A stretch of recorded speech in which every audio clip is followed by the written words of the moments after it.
More laughingstocks than legends, the collapse of Border Force's secret spy unit. The secret push to turn the ABF into an elite spy agency collapsed in 3 years, leaving the country blind as the tobacco war exploded and crime gangs became a national security threat. Chris Videlago. August 7, 2026. Former Border Force official George Andriopoulos. When the Australian Border Force set up its secret informer unit, it worried obsessively over the risk of dealing with snitches of ill repute, otherwise known as sources that could compromise and embarrass the agency. It turned out they were looking in the wrong direction. When the danger came, it was from within. The ABF had hatched a secret plan to become one of the nation's premier intelligence agencies, deploying specialist covert operatives to recruit informers in the nation's ports and logistics industry to gain inside access to the organised criminal syndicates breaching Australia's borders. Shipping containers at the Port of Melbourne. Shipping containers at the Port of Melbourne. Joe Armao. It took just 3 years from its conception for it all to come crashing down, becoming the biggest scandal to rock the agency in its decade-long history. The operative handpicked to run its most sensitive operations proved to be compromised, a man the National Anti-Corruption Commission alleges used his unique position fighting the illicit tobacco trade to attempt to orchestrate his own tobacco smuggling operation. The scandal paralyzed the ABF, leaving the agency and the country at a critical disadvantage during the tobacco war that would see the profits and power from illicit cigarettes flowing to organized crime gangs become a national security threat. Advertisement. This is how it happened, a story based on interviews with 3 sources with direct knowledge of the force's intelligence capabilities, not named to protect their employment. Capability-less. It was 2016 and the Australian Border Force was less than a year old after being created under an ambitious plan by then Minister for Immigration and Border Protection Peter Dutton.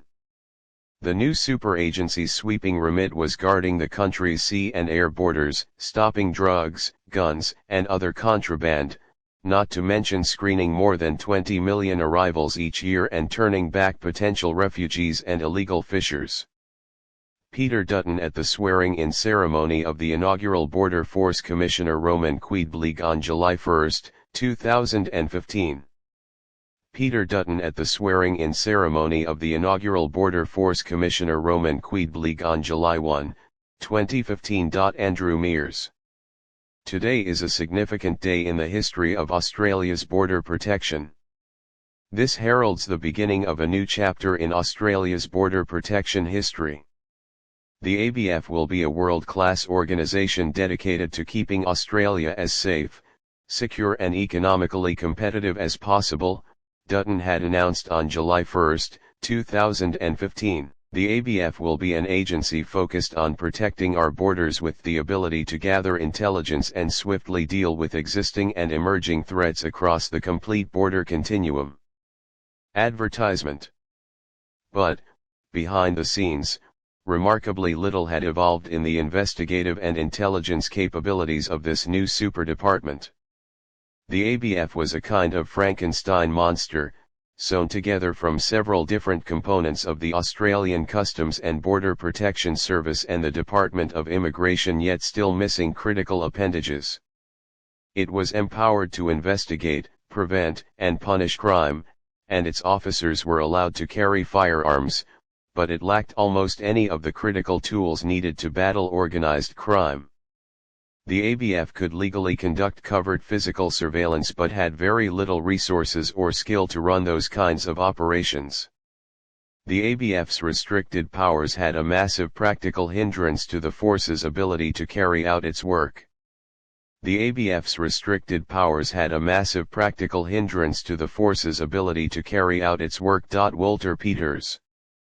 What was worse, it had no legal authority to set up telephone intercepts, plant audio bugs or GPS trackers, or run undercover officers and snitches. It was almost entirely dependent on partner agencies such as the Australian Criminal Intelligence Commission, Australian Federal Police and State Police to perform critical intelligence and covert operations. Advertisement.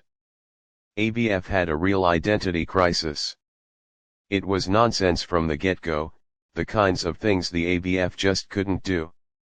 They just didn't have powers or skills or wherewithal to deal with organized crime, said a former senior ABF officer, who cannot be identified speaking about operational matters.